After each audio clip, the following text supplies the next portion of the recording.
जय श्री कृष्ण दोस्तों। जन्माष्टमी का पर्व हर्षोल्लास से मनाने के बाद अब आ रही है कान्हा जी की छठी का पर्व। तो आज की इस वीडियो में हम लोग जानेंगे कि लड्डू गोपाल की छठी की पूजा किस प्रकार से करनी चाहिए, छठी पूजन की विधि क्या होती है और छठी पूजन का क्या महत्व होता है, महिमा क्या होती है और इनकी कथा किस प्रकार से है। और हम लोग ये भी जानेंगे कि छठी की पूजा में कान्हा जी को हमें क्या क्या समर्पित करनी चाहिए और छठी के दिन हमें क्या करना चाहिए और क्या नहीं करना चाहिए। तो देखिए, सबसे पहले हम लोग ये जान लेते हैं कि लड्डू गोपाल की जो छठी है वो कब है और छठी की पूजा क्यों की जाती है। तो देखिए, हिंदू मान्यताओं के मुताबिक जब किसी घर में नवजात बच्चे का जन्म होता है तो उसके 6 दिन के बाद छठी का पर्व मनाया जाता है। इस दिन देवी षष्ठी की पूजा की जाती है। छठी मैया जो होती है वो सभी बच्चों की रक्षा करती है, 6 महीने तक बच्चों का ध्यान रखती है।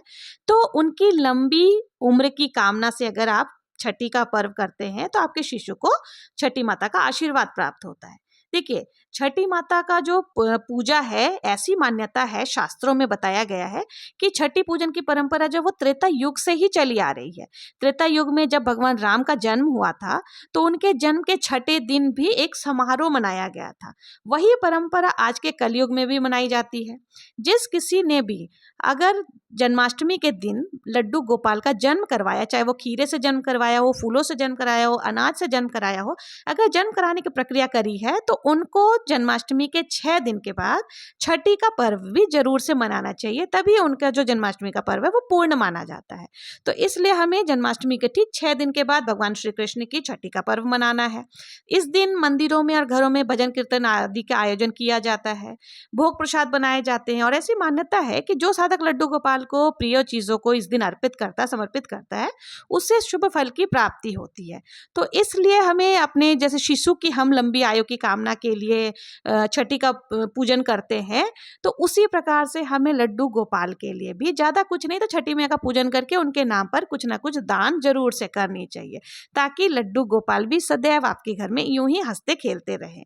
तो अब जान लेते हैं कि छठी के पूजन में हमें क्या क्या करना है। सनातन परंपरा के अनुसार किसी भी बच्चे का जब जन्म होता है तो उसे शुद्ध किया जाता है, उसे नए वस्त्र पहनाए जाते हैं और उसका उस दिन नामकरण भी किया जाता है। बिल्कुल वैसे ही हमें कान्हा जी की छठी वाले दिन उन्हें विधि विधान से जो है स्नान आदि कराने के बाद, पीले वस्त्र आदि पहनाने के बाद उनकी जो अपनी आस्था के अनुसार उनका नामकरण करना है। जैसे कान्हा, कन्हैया, लड्डू गोपाल, मुरली मनोहर, आप किसी भी नाम से बुला सकते हैं, उनका नाम रख सकते हैं और उसी नाम से आपको कान्हा जी को संबोधित करना है। अब जान लेते हैं कि छठी पूजा के दिन हमें उनका स्नान किस प्रकार से कराना है। तो देखिए, छठी पूजा के दिन जो है उनका स्नान हमें दोपहर के समय कराना होता है। तो पहले हमें तेल से मालिश कर लेनी है। स्नान कराते समय एक बात का विशेष ध्यान दें कि जब भी आप लड्डू गोपाल का स्नान करवाएंगे तो उनका जो है ना मुख की तरफ से ही हमें स्नान करना है।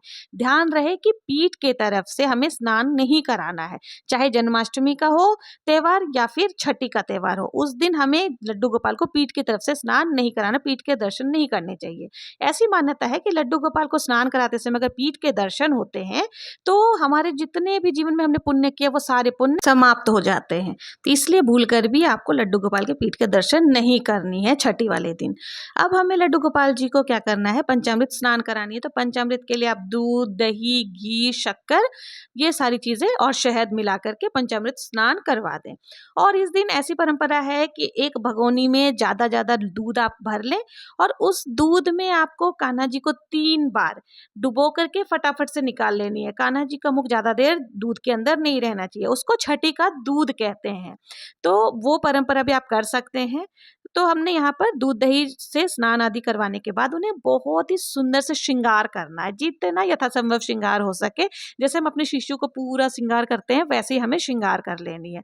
श्रृंगार करने के बाद हमें उनके पसंदीदा जो भी है भोग वो समर्पित करना है। तो देखिए, कान्हा जी को भोग में इस दिन छठी वाले दिन जो है कढ़ी और चावल का भोग लगाया जाता है। तो आप यथासंभव कढ़ी और चावल का भोग बनाएं और अपने आस पड़ोस में वितरण भी जरूर से करें। जितना ज्यादा भोग प्रसाद आप बांटेंगे उतना ही ज्यादा पुण्य फल की प्राप्ति होती है। तो आप छठी के दिन में लड्डू गोपाल जी का जरूर से कढ़ी चावल का भोग प्रसाद लगाए और माखन मिश्री तो चढ़ाना ही है, माखन मिश्री तो उनको पसंद है ही, साथ ही आपको कढ़ी चावल का भोग भी जरूर से यथासंभव लगाना है और वितरण करना है। अब देखिए, जान लेते हैं कि लड्डू गोपाल की जो छठी होती है उस दिन हमें क्या करना चाहिए और क्या नहीं करना चाहिए। तो देखिए, जिस दिन छठी है उस दिन आपको क्या करना है कि सुबह से शाम तक घर में भजन कीर्तन आदि करवाना है। अगर आप मंदिर जा सकते हो तो मंदिर में भजन कीर्तन करें।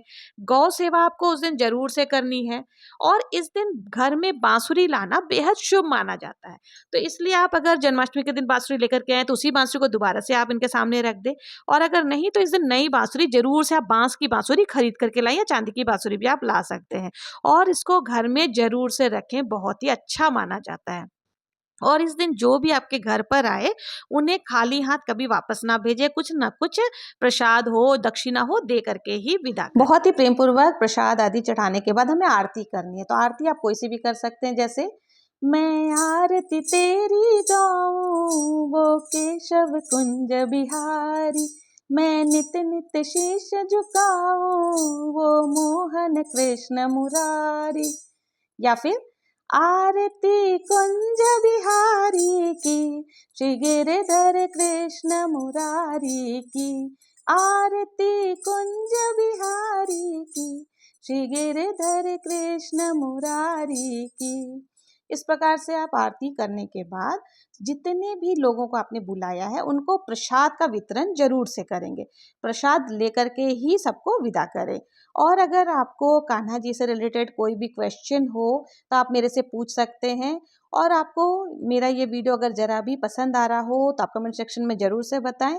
और अब आपको पता चल ही गया होगा कि लड्डू गोपाल की छठी क्यों मनाई जाती है, छठी मनाने का क्या महत्व होता है और क्या महिमा होती है, और इसकी कथा किस प्रकार से। देखिए, कथा मैं आपको नेक्स्ट वीडियो में बताऊंगी, क्योंकि इसमें अगर कथा सुनाऊंगी तो ये वीडियो काफ़ी लंबा हो जाएगा।